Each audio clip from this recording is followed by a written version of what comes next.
Good morning, guys. Welcome back to the channel. If you're new here, my name is Marshall. In the last couple weeks, I haven't gotten a lot done on the Coronet, unfortunately, so no big progress updates. It's just going to be a short video. I do want to show you just a couple of the little small things that I have gotten done, so we'll get started with that.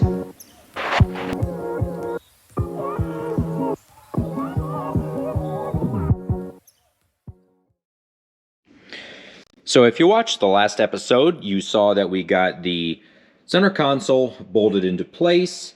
In the meantime, I did get some little brackets made up and behind here and put some bolts through here to keep these legs pushed in so it fits a lot more flush along there. So I got that done. We'll find some nicer looking bolts at some point. Obviously, I still have to paint it, so that's on the to-do list. I have been working on getting the seat backs mounted. The way these seats are set up, they have just a hole that goes in right here and a hole into the metal frame. So I used some tubing, just a short piece that sticks into there, and then made some brackets that go off of there, and then bolt to the stock location there. And get up in here. And then kind of somewhat the same thing on this side. On this side, they have these shoulder bolts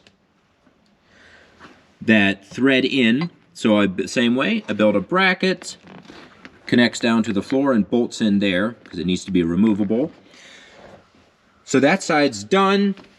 This side I am currently working on doing the same thing, and it'll probably actually bolt that bolt out. It'll bolt on top, then the bolt will go all the way through, bolt that down, and then I'll do the same thing on that side.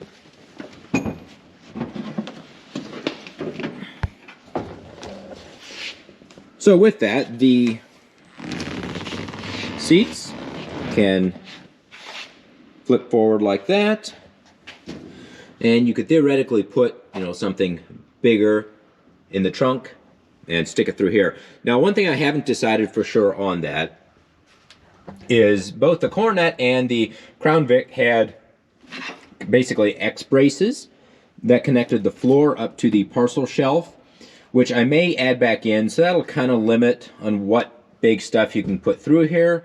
So the seat actually flipping forward may or may not be that useful. We'll see, but that's how it's designed. I will have to make a little tab of some sorts that bolts into the top, and then that's the release there to allow that to flip forward, and that's what holds it up. So yeah, over this last week making those little brackets, it's just taken time to look at it and figure out how I want to do that. So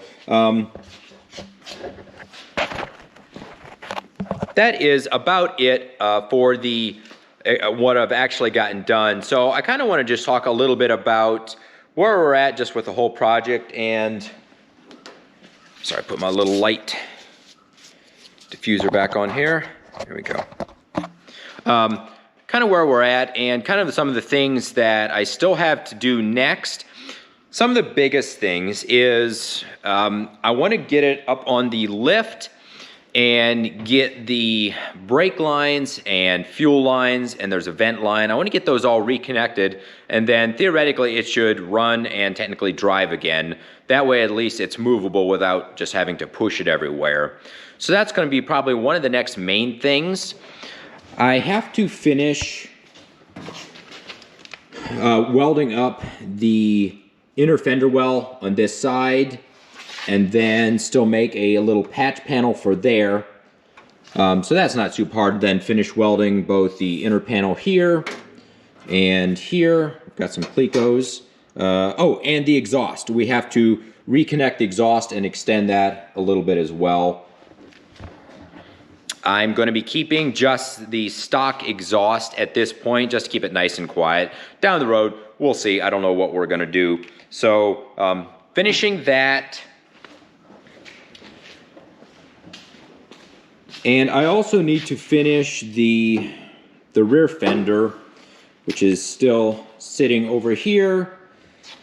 This one's going to need a bunch of work. The rear corner is really rough, so I'm going to have to remake a lot of that.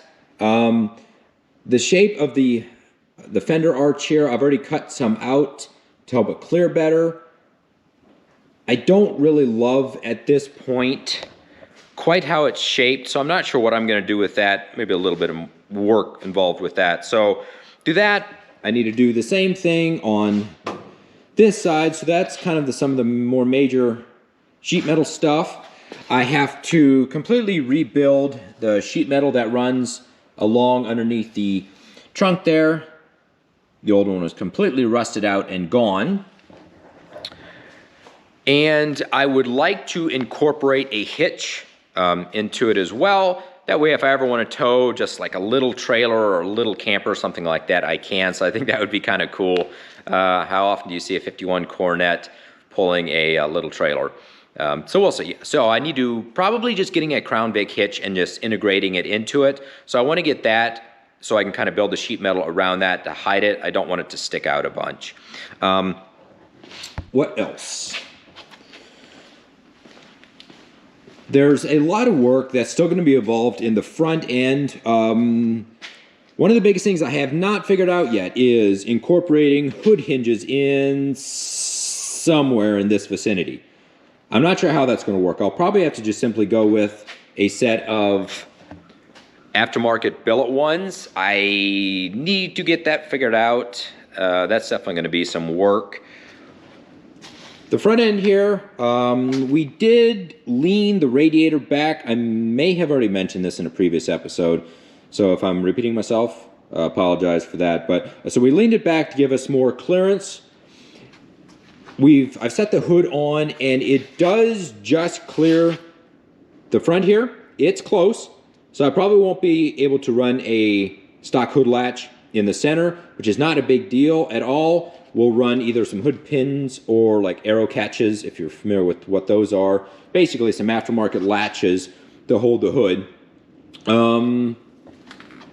What else? The fenders are pretty close. The wheel wells are pretty close with the wheels, so I'm not sure on that yet. Yeah, so I'm not sure. Once I get the fenders kind of mounted in place, figuring out how to mount those, what's going to clear as far as grill parts. I'm still going to have to, I think, shorten the frame rails, cut them back shorter in order to clear the front end. So we'll probably have to do some custom stuff for that. So at the moment, that's kind of the main things I can think of. It's just the little stuff takes so much of the time, and a lot of it's just boring stuff, and you know, showing you guys all the time it takes for the little stuff would get really boring, I think. But I'll still try to keep you updated as I get things done.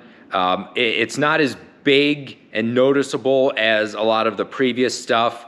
But hey, once again, that's what's involved. There's a lot of custom stuff, which I really enjoy. I've definitely noticed my skills slowly getting better the more I do this, and especially with the sheet metal stuff, taking time to do things as nice as I can, rather than, I mean, obviously making it functional, but trying to make it look cool at the same time. It's kind of the goal for the car. If you wonder, do I have a deadline of when I want to have it done? No, I really don't. This spring, I definitely want to be driving it. I want to drive this thing as much as I can over the spring and summer, or the whole year, I guess, other than winter, of course. But so when I'm going to have it done, I don't know. I'm going to have it done when I have it done. So it's, I don't know, long-term project, whatever. But we're getting closer. And so like I said, short video. I won't keep you guys. So as always, I appreciate the support. Thanks for watching. I'll see you in the next one.